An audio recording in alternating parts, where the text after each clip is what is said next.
Olá, seja bem-vindo a mais um podcast Tudo pelo Surf aqui na Swain Sports Plus. Um podcast patrocinado, oferecido também pela Ocean Drop, pela Pink Chicks. E então já se inscreve no canal, ativa o sininho e deixa seu like aqui, é claro. Olha, hoje eu tô felicíssima aí com uma... Cara, como o tempo passa rápido. A gente trouxe aqui o nosso primeiro entrevistado para fazer uma parte 2 aqui. Então estamos com ele, que é caçador de talentos, desenvolvedor de talentos no surf, responsável por várias conquistas, inclusive de mundiais importantíssimos para o surf brasileiro. Luiz Pinga, seja muito bem-vindo mais uma vez aqui. Opa, boa noite mais uma vez, né? Quero agradecer a oportunidade, é sempre bom estar falando, né? E principalmente falando do que a gente gosta de fazer, né? Então é bacana ver aí o crescimento também do canal, né? Vem crescendo bastante, a gente vem acompanhando tudo isso. E vamos bater um papo legal aí, né? Ver se a gente consegue bater, com certeza, né? Bater um papo legal hoje aí. Sempre tem assunto, né? Na última vez que você veio aqui, então foi a nossa primeira entrevista. Foi gravado, né? Tá Não foi nada ao vivo. em um cenário um pouco diferente. Tudo bem que a gente tem mudado o cenário, cada gente tá num cenário Cada diferente. hora vai... Mas a gente bateu um bom papo falando sobre o seu começo de carreira também, bastante coisa sobre a sua vida pessoal. E eu queria saber o que assim, na parte profissional, né? Você aí está com vários surfistas, desenvolvendo, fazendo essa parte de gerenciamento de carreira.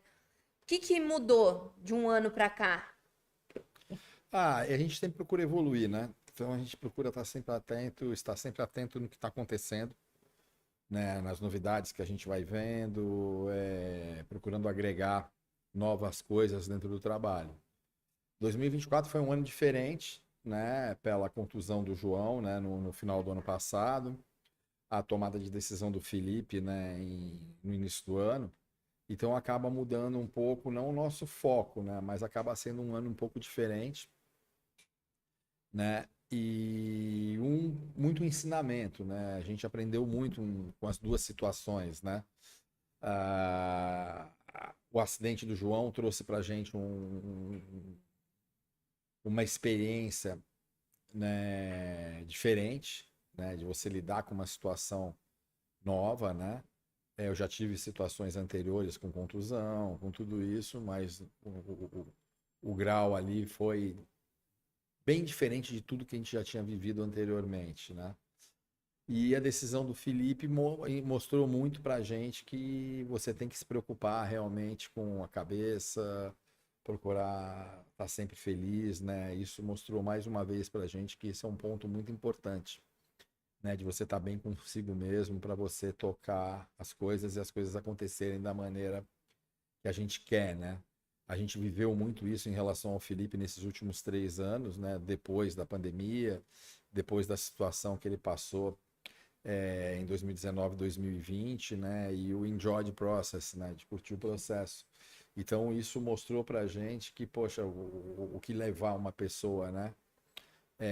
Na situação que ele estava, atual bicampeão mundial, favorito a um tricampeonato mundial, podia ser o terceiro, acho, da história, né? Ser tricampeão mundial seguido e tomar uma decisão daquela ensina muita coisa pra gente, né? Então eu acredito que 2024 foi isso. E outro lado, a gente veio tocando as coisas da maneira que a gente sempre vem tocando, né? Procurando fazer com que as coisas aconteçam, né? Não ficar parado olhando o mercado, procurar ser uma pessoa que atua mesmo, né? Na frente, que procura defender o mercado, que procura defender a indústria, que procura mostrar o ecossistema para as pessoas, né? O lado legal, como é que as coisas funcionam, procurando ajudar as empresas e as marcas e os próprios atletas a crescerem, né? A melhorarem como imagem, como produto, né? Não tô querendo colocar o atleta como um produto, né? Mas a marca, sim. Porque acaba sendo uma marca pessoal, né? O atleta não é simplesmente o atleta, ele acaba virando também a própria marca, né? Assim... Não, eu falo mais de marca mesmo, marca brand mesmo, Sim, né? sim. De marcas de surf, algumas marcas fora do mercado. aonde a gente atua como consultor, né? Às vezes como produtora, né? Algumas coisas assim. O atleta, eu acho que a gente vem passando por os últimos anos aí um momento bem mais delicado, onde a gente tem que ter uma atenção, porque a gente vem percebendo uma, uma mudança de postura na gestão, né, dos patrocínios, né? A gente vem percebendo que estão tratando de uma maneira muito simplória, né? O patrocínio, tratam como um business mesmo. Eu paguei para o meu logo estar ali, eu paguei para ter um post por mês, eu paguei para ter isso, e é isso. E as empresas e as marcas, elas têm que entender, em primeiro lugar, que o atleta é uma pessoa, né? O atleta é uma pessoa, ele comete erros e tem acertos, e você tem que aprender a lidar com esse atleta para que as coisas fluam da melhor maneira, e o resultado final é o crescimento de todo mundo, inclusive da marca. E a gente não pode ser ingênuo que a empresa ou uma marca patrocina um atleta visando venda, né?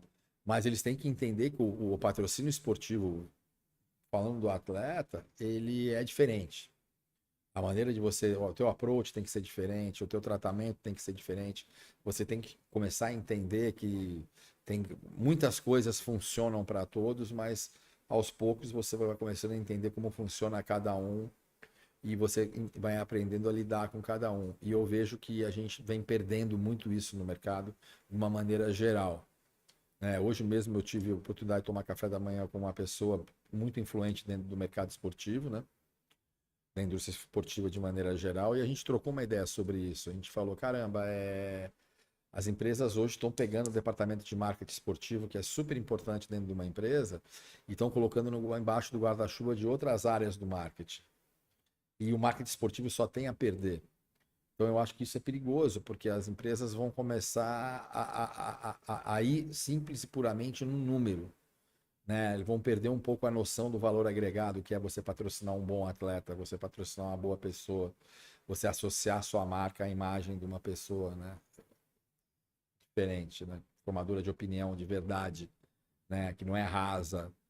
Então eu acredito que a gente está vivendo um momento disso dentro da indústria, e isso é um sinal de alerta, né? Que eu acho que isso vai aumentar um pouco o nosso trabalho, né, de poder mostrar, né, na hora que a gente for vender alguma coisa, a gente mostrar isso, passar para as pessoas isso, e depois também, o pós também. Porque a gente vai aqui durante o contrato, a gente vai ter que cada vez mais estar procurando estar mais dentro das empresas para fazer esse meio de campo, né? Que antigamente várias empresas e várias marcas tinham um departamento realmente especializado nisso. E agora, também uma coisa não é tão recente, mas é mais recente, essa questão das redes sociais, que também algumas marcas querem que os atletas sejam influenciadores também. Não que eles não sejam, mas que tenham milhares, milhões de seguidores e que estejam muito ativos ali nas redes sociais. Como é que concilia isso? Como é que gerencia essa demanda? Ela existe? Como é que é Ela isso? existe, é uma demanda que existe, é uma realidade, a gente tem que trabalhar com isso dentro do nosso dia a dia. É uma parte muito importante do trabalho, mas a gente está, ao mesmo tempo, a gente tem que ter uma preocupação de não deixar a página pessoal do atleta virar um catálogo, né? E a gente tem números das páginas dos atletas que a gente trabalha, e, por exemplo, quando a gente faz um mesmo produto, né? De repente, o mesmo approach, o mesmo produto, o mesmo produto, a gente quer divulgar a mesma coisa com approaches diferentes. A gente faz um vídeo de uma maneira mais orgânica, que o foco é o produto, e a gente faz um vídeo mais institucional do mesmo produto. A interação e o engajamento, quando você faz da maneira mais orgânica, é 10, 15 vezes maior do que quando você faz uma coisa mais institucional, né? E tem pessoas que entendem isso, acham legal e sabem trabalhar isso, mas tem pessoas que não entendem isso. Que olham aquilo, não, eu preciso do meu logo ali, meu logo tem que estar o meu logo ali o tempo inteiro. Eles não entendem que, de repente, o produto e o logo dele passando dentro de um vídeo super bem produzido, super bem editado, passa o negócio de uma maneira orgânica, ele vai ter um resultado, um engajamento muito maior. Mas cabe a nós respeitar, a gente tem que respeitar a política e a maneira de trabalhar de cada empresa. e se adaptar, né? Mas isso é um desafio. A gente procura cada vez um staff maior, mais pessoas pensando nisso. Cada atleta trabalha isso de uma maneira, a gente tem que respeitar isso também. Né? Tem atletas que bombam a mídia social full time o dia inteiro. Tem uns que nem Tem gostam, atletas né? que não gostam, que gostam que seja uma coisa mais clean. Tem atleta que quer ser celebridade. Tem atleta que não está afim de celebridade. Ele está afim de continuar sendo a mesma pessoa que ele sempre foi. Então, cabe a nós desenvolver um trabalho, ajudar eles da melhor maneira possível para conseguir cada um alcançar seus objetivos e ter o sucesso. Mas, realmente, hoje a mídia social ela é uma parte muito grande, e dependendo do patrocínio e do mercado e da linha de produto que esse patrocinador tem, ele está muito mais preocupado com a quantidade de posts do que com o resultado de um evento, ou um filme bem feito, ou alguma coisa assim. Então, a gente tem que ter uma adaptação muito grande disso. E isso, às vezes, gera várias conversas entre a gente e os atletas, porque a gente já chegou a recusar patrocínios que a gente botou na balança e falou, opa, peraí, isso aqui vai ser... Cara, vai perturbar a nossa vida. Né? Tipo, Sim. Vai valer a pena? vai perder um maior tempo fazendo, tipo... Não, não é questão, não é nem de perder o tempo. A questão é de virar um estresse. É. As coisas têm que ser, né? Natural, né? O enjoy the process, né? Vamos curtir o processo, serve para tudo. Sim. Então, na relação do patrocinador com o atleta, essa relação tem que ser clean também, tem que ser gostosa, tem que ser bacana. Como diz um amigo meu, né? Tem que ter um charme, né? E você vê que a gente já teve casos de a gente desistir do contrato. É loucura? É uma loucura. Mas chegar e falar, poxa, peraí, não tá valendo a pena. Eu tô ficando. Pô, o índice de estresse, de perturbação tá tão alto que não vale a pena. Mas é aquilo ali, cada atleta, cada caso é cada caso, e a gente tem que ter muita calma e muita tranquilidade para lidar com essa situação. Mas é uma realidade. E aquele negócio, o ônus e o bônus, vale a pena? Tudo bem. Poxa, tá valendo a pena. Poxa, aqui já não tá mais valendo a pena. Né? E lembrar sempre do todo, né? Tem um custo, você tem tudo isso. E tem que ser o mais profissional possível. É porque a gente tende a olhar, vamos dizer, um valor que você, em teoria, está perdendo. Mas se você resolve embarcar nesse contrato, nesse valor que você vai ganhar, o resto que você está perdendo de saúde mental, de tempo, de não curtir o processo, justamente, de virar uma coisa maçante, irritante, você poderia estar investindo esse tempo e essa energia em outras coisas que também te gerariam uma grana ou um valor quase que equivalente, dependendo do que você for ver. É mais ou menos por aí, sim. É aquela questão do, poxa, você quer patrocinar um atleta que ele vai gostar do teu produto. Acho que esse é o ponto número 1. O atleta tem que gostar da sua marca, tem que gostar do seu produto, ele tem que consumir o seu produto. Né? A partir do momento que vai gerando alguma coisa que põe um ruído no meio da relação, ela não vai ser saudável. Então, por isso que né, a gente começou nesse assunto falando, poxa, as empresas e as marcas estão cada vez menos investindo no departamento de marketing esportivo dentro das empresas. Né? Então, eu olho assim, poxa, o cara investe uma grana muito alta em patrocínio de atleta, patrocínio de evento, geração de conteúdo, vídeo, viagem, não sei o quê. Poxa, e não tem um departamento especializado focado nisso? Que vai fazer ele ter um retorno maior, que vai fazer ele estar mais próximo do consumidor dele, estar mais próximo do público dele e, por fim, vai fazer ele vender mais. Né? Vai fazer ele se comunicar com a pessoa certa. Né? Poxa, você vende board shorts, você tem que conversar com quem pega a onda. Então, você pega uma marca hoje, eles têm um mix de produto muito grande e você tem que buscar diferentes consumidores. Mas, pô, tem produtos que são específicos para o surfista. Então, se você não se comunicar com o surfista, você vai perder espaço para um teu concorrente que vai estar preocupado com esse tipo de coisa. É a mesma coisa, a camiseta você já consegue pulverizar mais. É um quebra-cabeça, assim, onde você tem que montar o teu plano, você tem que montar direitinho, escolher o atleta certo, escolher o canal de distribuição certo, como é que eu vou me comunicar com esse público? Poxa, eu quero vender camiseta para todo mundo. Pô, como é que eu vou fazer essa comunicação? Peraí, mas eu tenho roupa de borracha, eu tenho board shorts, eu tenho acessório, pô, como é que eu vou fazer isso? Aí você vai em cima do perfil de cada atleta que você vai querer patrocinar ou não. Né? Então a gente vê que hoje o mercado está um pouco perdendo isso. As empresas e as marcas, elas estão fazendo um trabalho muito bom, claro, mas a gente vê que essa entrega interna, ela vem perdendo. E quem perde isso no fim de tudo é o atleta. Sim.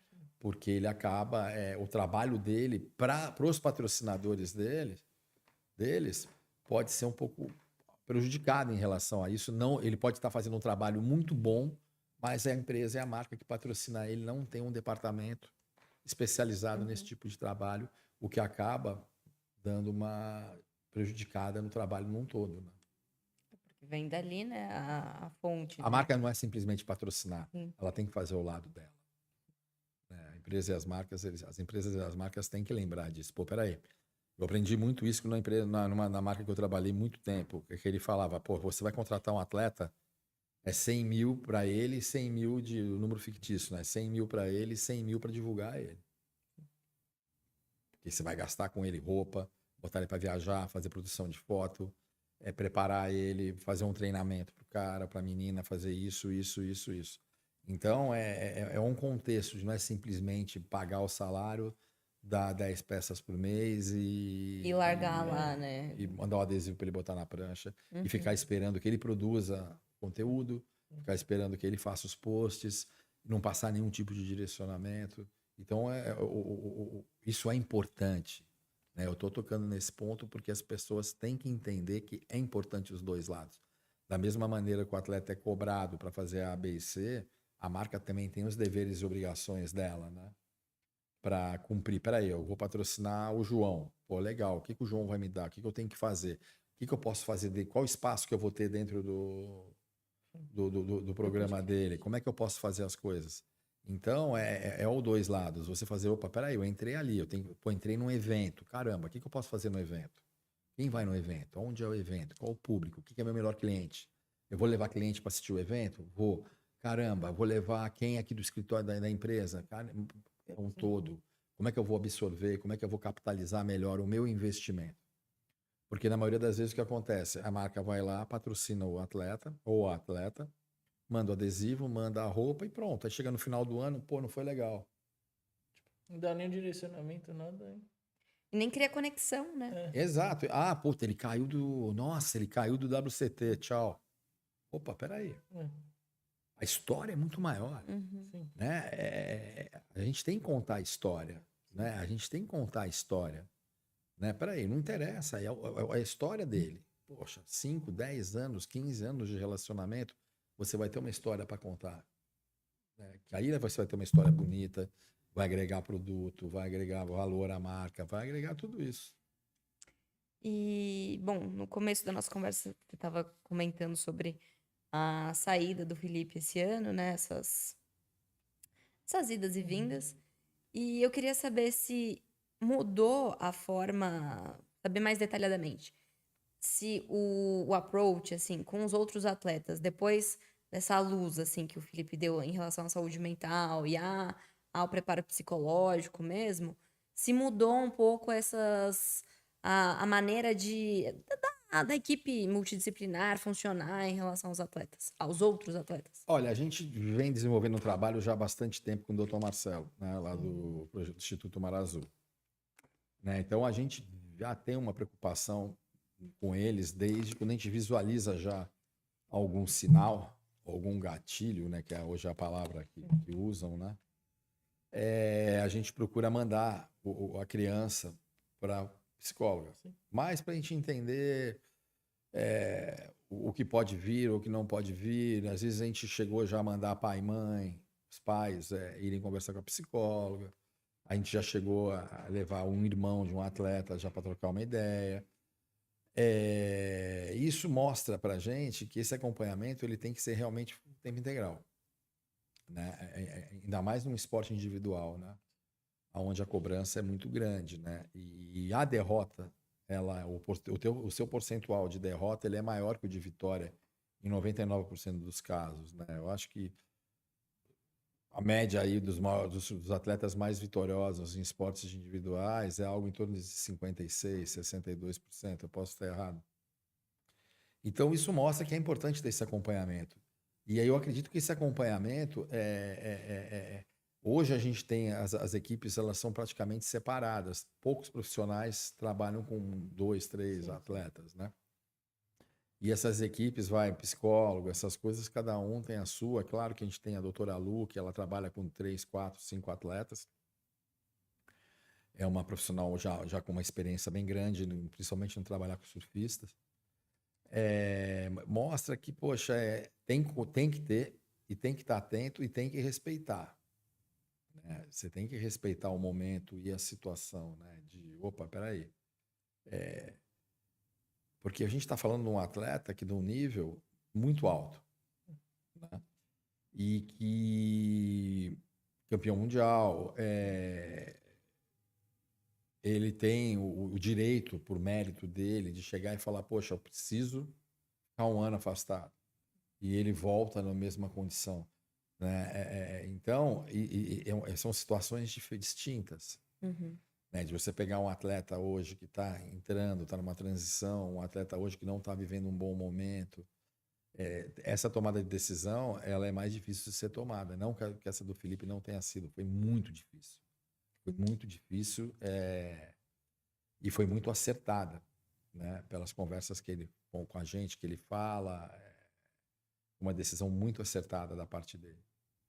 Né? Mas o que eu estou querendo colocar é que é muito individual, né? De cada um, porque os momentos são diferentes, as pessoas são diferentes, a carreira são diferentes, né? O que a gente aprendeu é isso, que a gente tem que realmente estar atento, a gente tem que procurar estar ali para ajudar e apoiar essas decisões. Porque são decisões difíceis que impactam totalmente, não só na carreira do atleta, mas na vida deles como pessoa. Né? E eu sempre tive uma filosofia minha de trabalho, que eu tenho o costume de pegar atletas bem jovens, de me preocupar muito com a formação do cidadão. Né? Uhum. Então, isso eu acho que isso é importante, porque na hora que chega um momento desse, você acaba sendo um pouco mais tranquilo em apoiar, né? Você não coloca dúvida na tua... Você pode até ter alguma dúvida. Poxa, o momento era tão bom. Mas, pô, peraí, temos que olhar o lado do cara. Primeiro é o lado dele.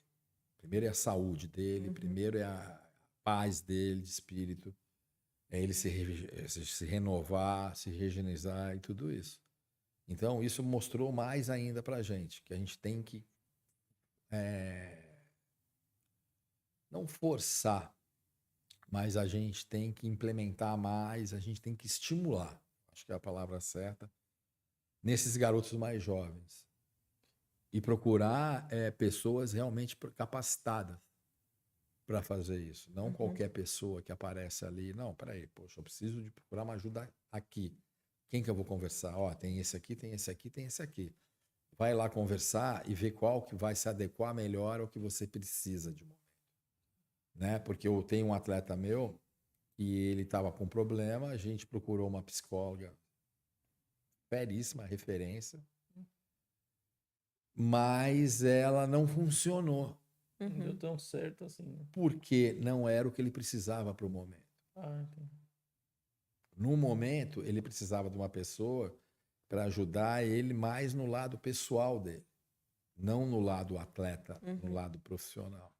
E essa pessoa é uma psicóloga fantástica, é uma referência mundial. Ela é muito focada na performance. Na parte do atleta. Performance, no alto rendimento. Blá, blá, blá, blá, blá. E ele está precisando de uma coisa mais simples. Mais De bater papo. corriqueira. De bater papo, de, pô, tô com Mais problema tempo. ali, tô com problema Sim. aqui, não sei o quê. Ele tá uma coisa mais simples do que ela era muito grande, de repente, para o momento, para a situação. Então, esse eu acho que é um grande feeling que tem que ter na hora de você vai, porque de repente uma psicóloga vai funcionar para você, não vai para ela e não vai para mim. E Também vai depende funcionar da pro outro. abordagem, né? Tipo, E o teu momento, Sim. o seu momento de vida, né? Então é importante, isso vai mostrando para a gente que a gente tem que cada vez mais estar atento e cada vez mais focado no detalhe individual de cada um. Porque mesmo no esporte coletivo, né? A gente vê que o Brasil revolucionou o desenvolvimento, né? Hoje em dia a gente ficou para trás, mas na Copa de 94, o Moraci Santana com, acho que o Dr. Turíbio, que era o médico fisiologista do São Paulo, eles individualizaram, eu posso estar errado, né? Mas o que eu soube é que eles individualizaram a preparação física e psicológica dos atletas do São Paulo, daquela época do Tele Santana, blá, blá, blá, blá, e eles levaram para a Copa do Mundo de 94. E os outros clubes de esportes, porque esporte coletivo antes corria todo mundo junto, treinava todo mundo junto, e o treino era um treino mais global para todo mundo. Aí começaram a individualizar a preparação e o treinamento de cada um. Ó, você vai treinar passe, você vai treinar chute, você vai treinar Cada um tem aquilo, sua que é onde você característica, tem né? que evoluir e trabalhar mais. Né? E no esporte individual isso é mais ainda, né? Então a gente fica olhando e fala, ó, realmente a gente tem que ir para esse caminho. Né? Como é que a gente vai poder ajudar cada vez mais esses meninos e meninas a se desenvolverem e a crescerem como atletas, primeiro como pessoas e depois como atletas profissionais.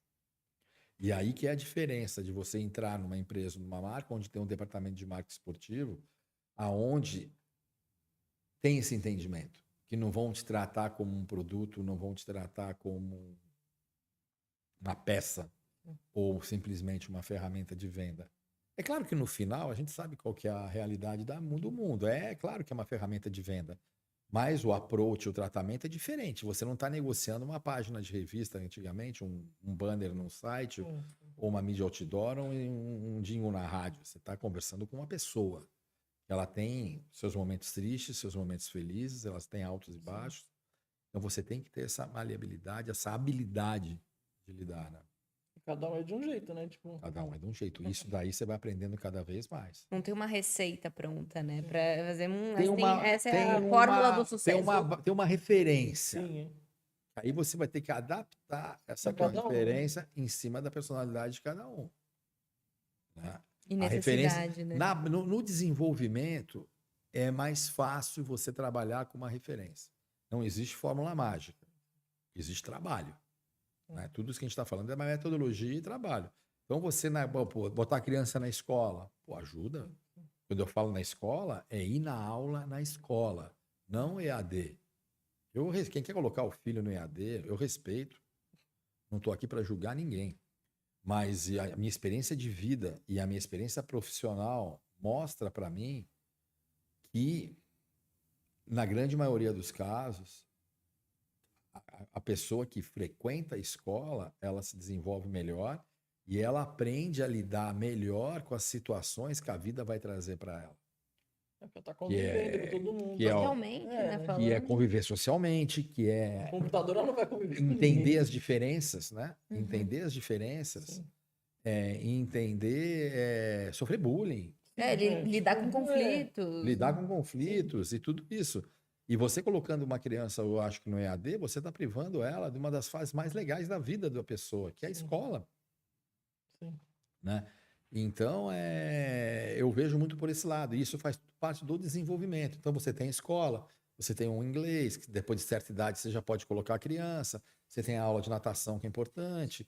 Então, você aos poucos vai colocando uma rotina na criança que quer ser, e você vai começando a também entender se a criança está na pilha ou não está na pilha. Se a vontade de ser atleta profissional no futuro é dela ou dos pais? É dela ou do tio? É dela ou dos irmãos? Isso é muito importante você detectar isso. Porque isso pode ser o diferencial no futuro. Né? Quando a família entende isso, é muito positivo. Né? O envolvimento da família, junto com a escola, é importantíssimo.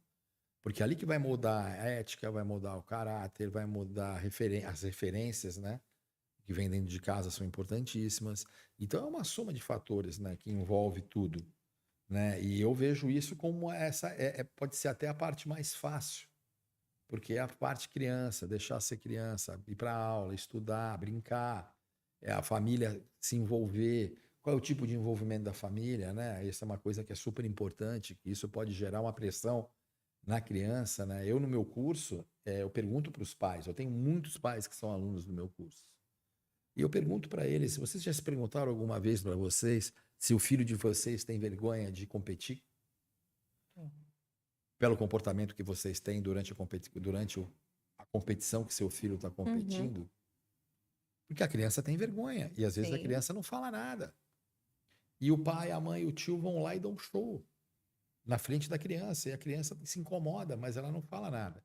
Então, são vários fatores que você tem que estar atento, olhar e observar, inclusive a reação dessas crianças.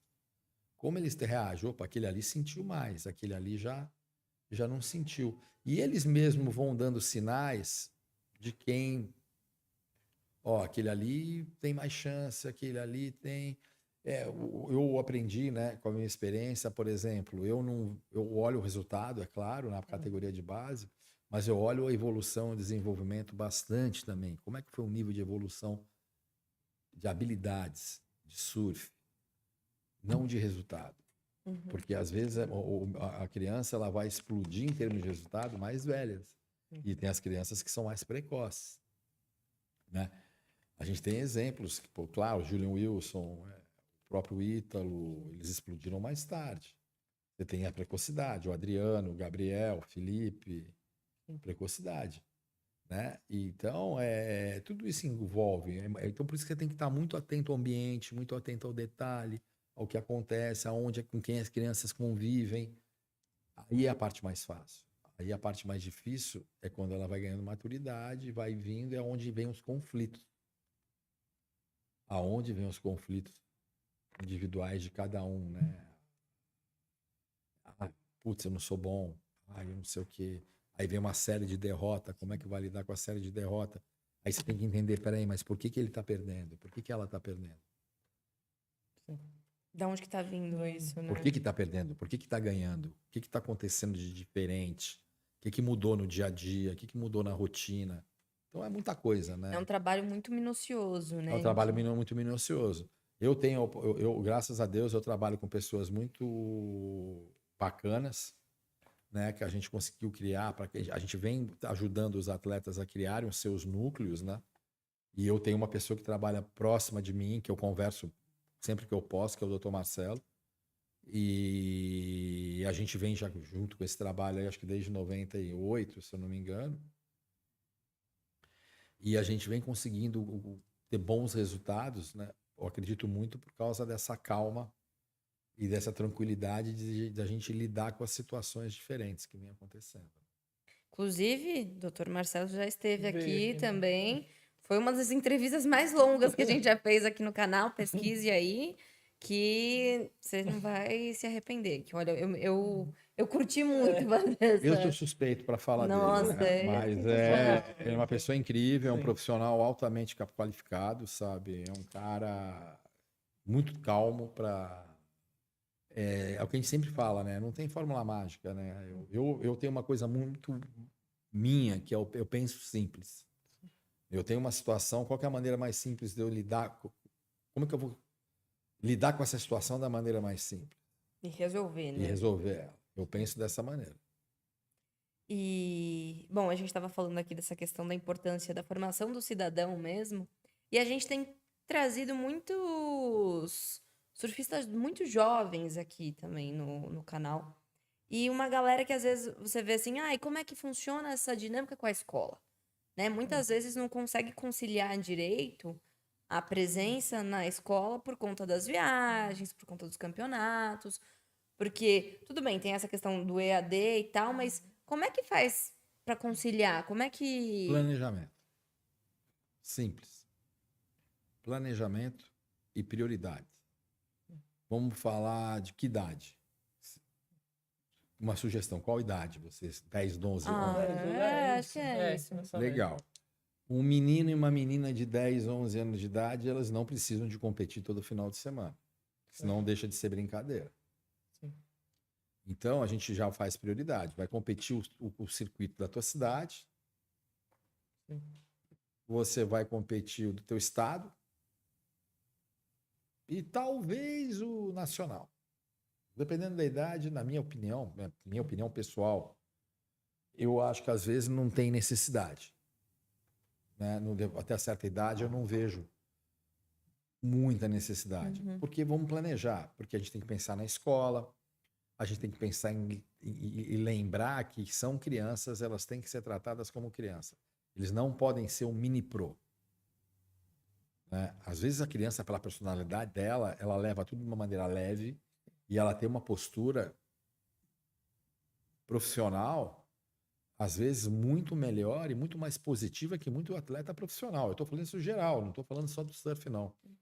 né? Porque você tem meninos que realmente, poxa, tem uma referência, tem uma postura, tem uma base muito interessante de você olhar. E você fala, pô, essa criança é diferente, né? O Adriano é um desses, né? O próprio Felipe, o próprio Gabriel, esses caras são diferentes por causa disso, né? Eles sempre souberam lidar com tudo isso, por isso que eles estão fazendo sucesso hoje. Mas voltando para hoje em dia, é planejamento como sempre foi. E outra, não tem que sair correndo campeonato que nem maluco. Eu vou ali, não, surf treino do Zequinha, surf treino de não sei quem. Nossa, alguém está fazendo um negócio legal lá. Excesso de informação na cabeça das crianças. Ah, o cara tá dando um surf camp ali, vamos lá. Ah, o outro cara tá dando um treino ali, ah, vamos lá. Outro cara, gente, peraí, vamos, think simple, né? Vamos pensar simples. Sim. Porque você, botando muita informação na cabeça das crianças, elas podem se confundir, né? E o foco é ela se desenvolver. É desenvolver as habilidades motoras da criança. Desenvolver o intelecto da criança, né? Esse é o ponto importante. Por isso que a gente estimula a jogar basquete, a gente estimula a jogar bola, a gente estimula a jogar futevôlei, a gente estimula a jogar botão, a gente estimula a fazer castelinho na areia. E é uma coisa que eu e o Dr. Marcelo, a gente sempre estimulou isso. Que é o quê? Desenvolvimento de habilidades motoras, coordenação motora, cérebro, tudo. O E Marcelo falou isso, né? É. deixar ser criança.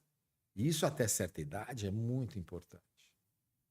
E o que eu percebo hoje muita gente, muitos profissionais estão desenvolvendo trabalhos bacanas, mas trabalhos que vão criar pessoas robóticas, né? Você tem uma habilidade, um estilo. Eu tenho que melhorar o teu estilo. Eu tenho que te estimular você a desenvolver sua habilidade, não mudar teu estilo. Porque imagina se todo mundo tiver o mesmo estilo, tiver o mesmo approach. O surf é que nem o surf, os board sports, né? Eles têm um pouco da ginástica, que é o quê? Você vai expressar um pouco da arte. Uhum. Porque você, num determinado momento, você está expressando a tua personalidade. Eu não posso fazer você mudar a tua personalidade, né? Você é um cara pesado, um cara forte, um cara brusco. Pô, você não vai ter a leveza e o estilo de surf do Joe Parks. Você vai ter o teu estilo de surf, que é mais pesado, é mais power. A gente tem que desenvolver o teu lado para esse, né? Cada um tem seu estilo, né? Eu tive algumas reuniões há muitos anos atrás com o pessoal de Cuba. Eu tive a oportunidade de conhecer o pessoal do Comitê Olímpico Cubano. E Eduardo, o nome do cubano. Ele me falou umas coisas muito interessantes de captação e trabalho de desenvolvimento de atletas. Eles têm uma metodologia que eu não sei se hoje existe mais em Cuba, que é o quê? Observadores. Eles têm observadores numa vila de 10 habitantes a uma cidade de 1 milhão de habitantes. O que esses observadores fazem? Eles observam as habilidades motoras das crianças. Que é o quê? Habilidade com a bola na mão. Habilidade com a bola no pé. Corrida. Criança gosta de correr. Criança gosta de pular. Criança gosta de ficar na água. E aí eles vão direcionando de uma maneira natural e muito tranquila as crianças para os esportes, da onde elas já têm elas já têm habilidades naturais. E eu falei, cara, isso é muito incrível, né? Porque você acaba levando a criança, direcionando a criança de uma maneira que ela não está percebendo, que é uma maneira mais natural. Mais gostosa para criança. Exatamente, que ela está brincando. Ela está brincando ainda. E aí eu vejo isso, poxa, peraí, né? A gente vai criar Poxa, a gente vai criar aí uma geração de robôs técnicos, com o braço aqui, com a parada aqui, com a parada aqui. Isso tem que ser feito de uma maneira tranquila, em cima da habilidade de cada um, em cima do estilo de cada um. Cada um tem seu estilo e que é muito associado à personalidade. Né? Então a gente tem que estar atento. Aquilo que você falou, são muitos detalhes, são muitas coisas. Né? E cada um tem uma maneira de trabalhar, uma metodologia de trabalhar, a gente respeita todo mundo, mas eu vejo, peraí, poxa, eu busco um caminho que a gente já vem trilhando, a gente vem buscando evoluir esse caminho e esse jeito de fazer as coisas, né? Porque a gente volta a falar, que a gente fala muito isso, né? Caramba, não existe guru e não existe fórmula mágica. É o trabalho, é o comprometimento, é a atenção e tudo isso, né, que envolve. Você citou alguns surf camps também, né? Que a gente tava falando dessa questão dos jovens, dos pré-adolescentes, e você também promove surf camps com você. A gente faz um Como é que projeto. são? Como é que Quer é falar um isso? pouco? Isso é um projeto bem legal, que é meu e do Evandro, né? A gente trabalha junto nisso. A pandemia, um pouco antes da pandemia, eu e o Evandro, a gente começou a se aproximar mais. Eu conheço o Evandro da época do Super Surf, né? Quando começou o Super Surf. E na pandemia a gente começou a fazer umas coisas. A gente montou o curso, né? Que tá todo mundo fazendo online. A gente montou um curso que, putz, foi muito legal, foi um sucesso muito grande. A gente chegou a ter, eu não lembro o número, mas muito aluno ao mesmo tempo e mais de 700 pessoas, se eu não me engano, eu posso estar errado, porque essa parte é a parte dele. E 700, 800 pessoas fizeram o curso depois e o curso está ali ainda. A gente até andou conversando da gente dar uma repaginada nele, regravar tudo de novo, porque a gente gravou as aulas que a gente fazia por Zoom. Né? A nossa ideia agora é de repente pegar um estúdio, da gente refazer o mesmo curso, só repaginado, né? Ficar uma coisa mais bonita, vamos falar. E daí veio o primeiro, a gente falou, logo depois que a pandemia estava acabando, a gente fez um camp em Ubatuba, que foi um maior sucesso, foi mais ou menos umas 55, 60 pessoas. Era mais ou menos 25 crianças, e o resto eram pais, treinadores, professores de educação física, donos de escolinha de surf. E isso foi crescendo. Aí a gente fez um no Peru, que foi muito legal. A gente levou, se eu não me engano, acho que 14 crianças para o Peru. Depois a gente fez Portugal e a gente replicou em Portugal agora. Ali a gente procura fazer uma inserção de 360.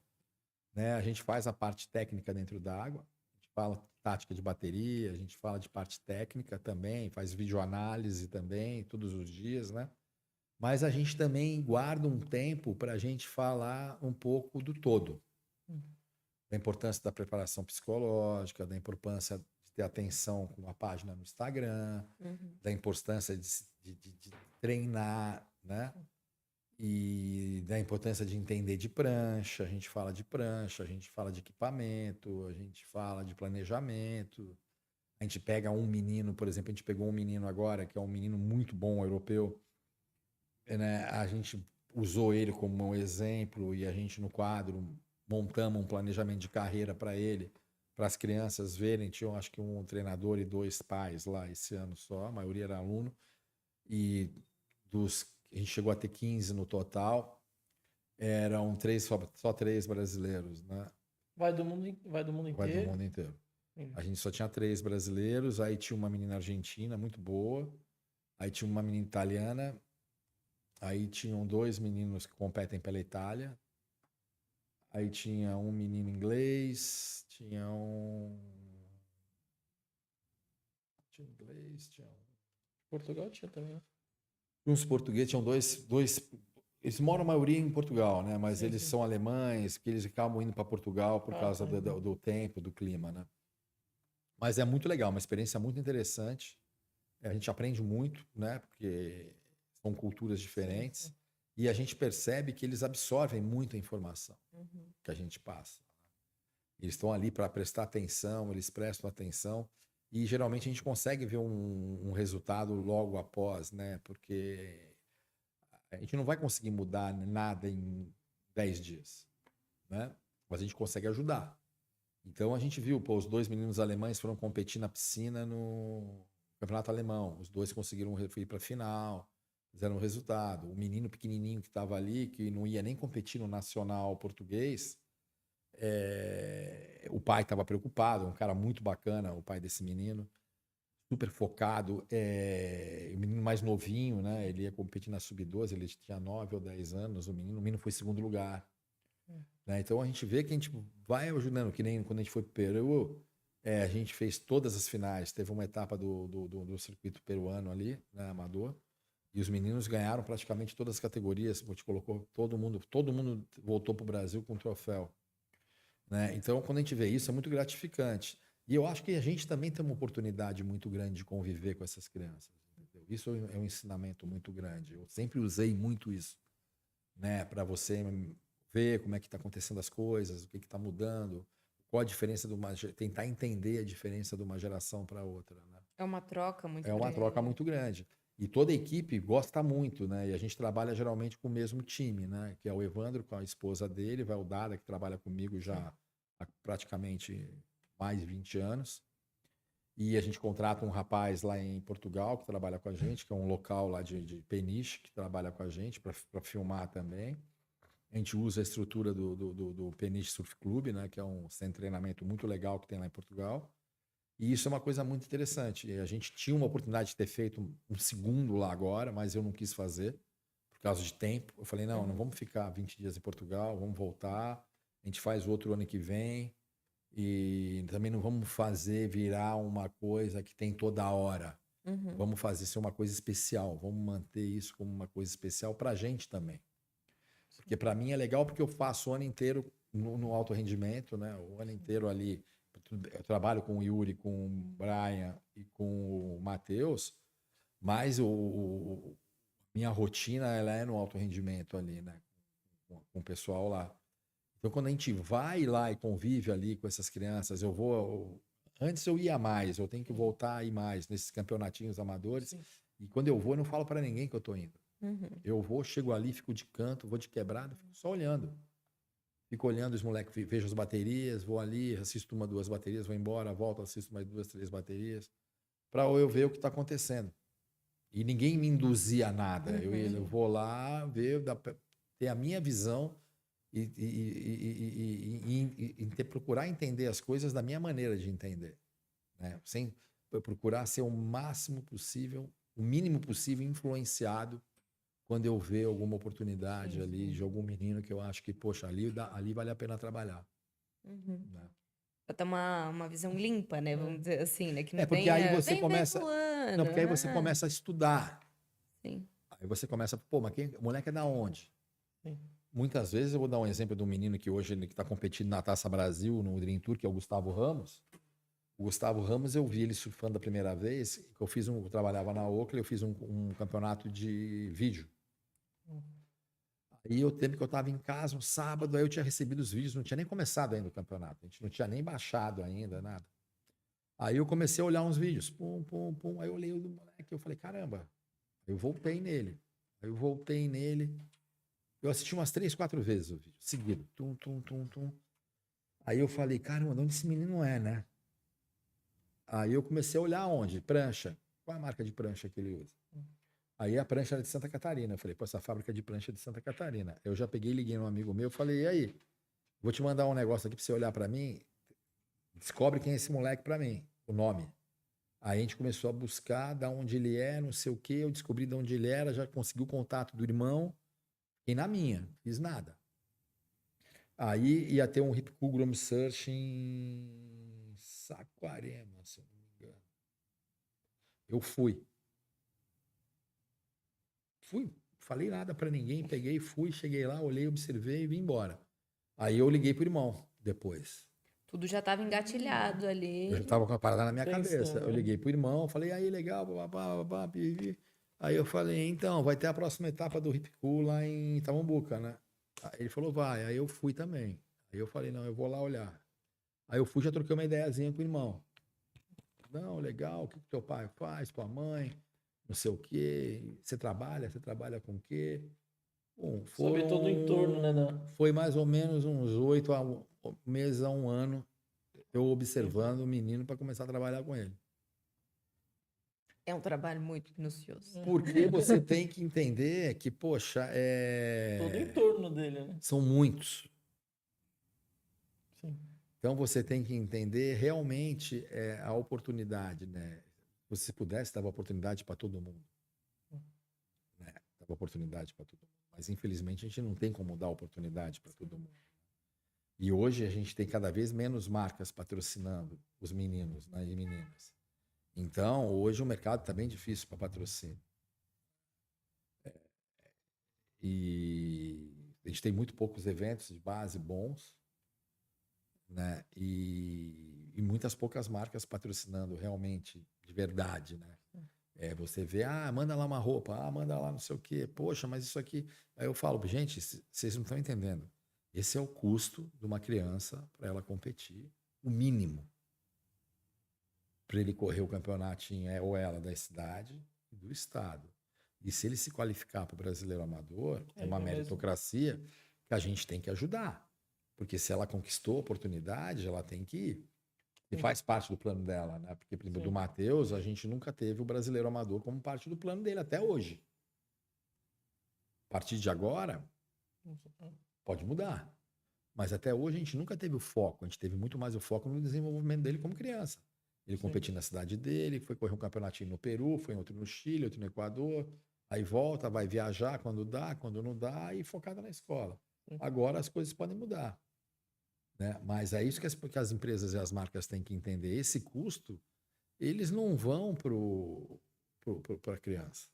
E a gente está vivendo um problema sociocultural hoje no Brasil que, caramba, a criança tem 11, 12 anos. Antigamente você tinha as estruturas dos times, né? Então, viajavam tudo, que nem eu ia viajar com 3, 4, 5 crianças. Os pais ficavam tranquilos.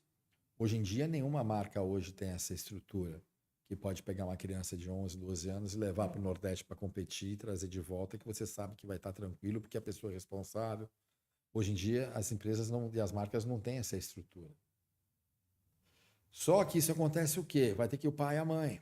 Então, em vez de ser R$1.500, são 5.000. É dobro. E viajar no Brasil hoje está caro. Hoje, para você competir uma etapa no Nordeste, você vai gastar R$4.000, R$5.000. Se você multiplica isso por 2, 3, são 15.000. Então, é isso que tem que ser levado em consideração também. Agora, tem muita criança boa, tem muita menina, né? A gente está começando a ter uma geração de meninas bem legais, novinhas aí vindo. A gente tem esse gap grande, né? De quantidade de atletas, né? Que possam despontar, mas a gente tem uma geração vindo aí na faixa entre 10, 11 e 15 anos interessante, mas a gente não, o mercado e a indústria não podem deixar o trem andar. Porque é o momento do ataque, é o momento de fazer a preparação, é o momento de dar a oportunidade deles poderem se desenvolver para quando chegarem lá na frente poderem performar no alto nível. Né? Porque senão o trem vai andar, vai passar mais um vagão. Passa. Aí a gente vai ter que começar a olhar a criança que está com 6 anos hoje, vai estar com 10 anos daqui a 4 anos. Bom, Pinga, para a gente já indo aqui para a nossa reta final aqui do podcast, queria saber como é que você vê o próximo ano. Assim, quais são suas projeções para 2025? Vai ser um ano muito corrido, né? Sempre, né? Não, vai ser um ano mais corrido por causa dessas mudanças de calendário, né? A gente tem mais 2 eventos antes do corte, né? Que eles colocaram alguns dias, mas acho que não chega a um mês a mais, né? De tempo. Então a gente tem 7 eventos aí entre fevereiro, março, abril, maio, em 4 meses. Então vai ser um começo de ano muito corrido, né? Onde tem mais 2 eventos de oportunidade antes do corte. A gente está com uma expectativa super positiva do meu lado aqui, né? Da nossa turma, né? O Felipe voltando bem estimulado, o João tá bem, o Samuel e o David também estão com uma cabeça muito bem de cabeça, né? Eu tenho percebido todos eles muito bem de cabeça. E quando eles estão bem de cabeça, as coisas acontecem de uma maneira mais fácil, né? Então, a gente está com uma expectativa bem legal para o ano que vem, né? Os meninos mais novos, a gente está esperando para entender como é que vai ser o ano, como é que vai ser o calendário e etc. E dos outros negócios, a expectativa é sempre positiva, né? Trabalhar. A gente sempre teve esse foco muito grande em trabalhar, em procurar ser comprometido com o que a gente faz. Então, as expectativas sempre são positivas, né? E de família, a mesma coisa, né? Tocar ali, estar muito junto, agradecer o suporte que a gente tem, né? O apoio, o suporte que eu tenho da minha família. E isso ajuda muito a gente conseguir estar viajando, trabalhando, focado, porque a gente tem o apoio e a torcida sempre deles para que as coisas deem certo. Maravilha. Bom, muito obrigada por ter retornado aqui. Tem uns... Temos aqui também presentes que Opa! a Pink Aqui, ó, Chicks mandou, e a ó. Ocean Drop Opa! mandou para você. Uma vitamina aqui, ó. Opa, vitaminazinha? Qual que é? B12. Aí temos aí os nossos presentinhos e se quiser, mande um recadinho aí pra galera do Tudo Pelo Surf. Se já tem data desse outro Surf Camp ou ainda está aí? Ah, o Surf Camp a gente ainda não tem a data fechada. Vai ter no Brasil, será? A gente está com um projeto de fazer no Brasil. A gente ia fazer um agora em novembro em Maresias, mas Enem, prova, final de ano. A gente preferiu mudar a data, a gente não definiu a data. A gente deve fazer o ano que vem esse no Brasil. Talvez a gente faça 2 no Brasil, porque a gente tem um convite para fazer um no Nordeste. Em Portugal a gente deve fazer na mesma época, que deve ser setembro, outubro, né? E vamos tocando, um projeto legal, um projeto bacana. Tem muitos projetos novos acontecendo aí dentro da nossa agência, né? Eu e o Evandro, a gente está com uma expectativa grande aí de conseguir fazer coisas diferentes no ano que vem, em termos de eventos e etc. E tacar o barco, né? Continuar trabalhando, aquilo que eu falei, sempre defendendo a bandeira da indústria, né? Muita gente fala, a indústria do surf está ruim, o surf está ruim. Não, a gente está passando por um momento de identidade e a gente tem que resgatar a nossa identidade. E a melhor coisa para resgatar a identidade é lembrar as pessoas a história. Né? Eu tenho a oportunidade de fazer parte de uma geração que construiu isso. Né? Várias pessoas envolvidas, né? Dentro das marcas, dentro de Abrasp, dentro das revistas, na época das editoras e os lojistas, né? A gente construiu algo que não existia, que é a indústria de surfwear. Né? E a gente tem que contar essa história. Né? Como a gente chegou até aqui? A gente não chegou aqui de 2014, 2015, 2019 para cá. Existe uma história que ela tem que ser contada, que vem dos anos 60, dos anos 70, dos anos 80, que foi onde ela se organizou, né? Com a formação do circuito brasileiro profissional, o mercado acabou dando uma organizada, porque a gente já tinha mídia especializada, a gente já tinha canal de distribuição, a gente já tinha as marcas. Com a criação do circuito brasileiro profissional em 87, a gente começou a ter a feira de surf.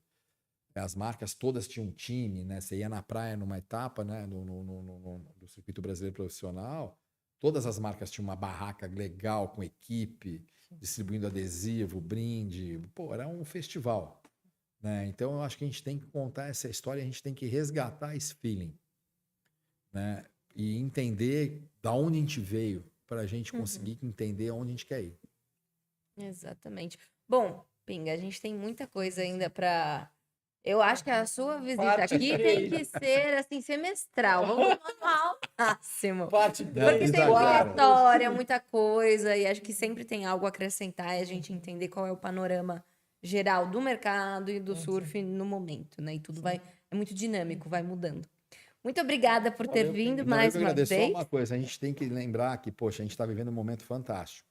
Né? A gente está vivendo um momento fantástico, o surf como esporte, como exposição, como rosto, né? A gente está com faces maravilhosas mostrando o surf, mas a gente tem que sempre pensar no todo, né? Então a gente precisa que tudo isso traga benefícios para o todo.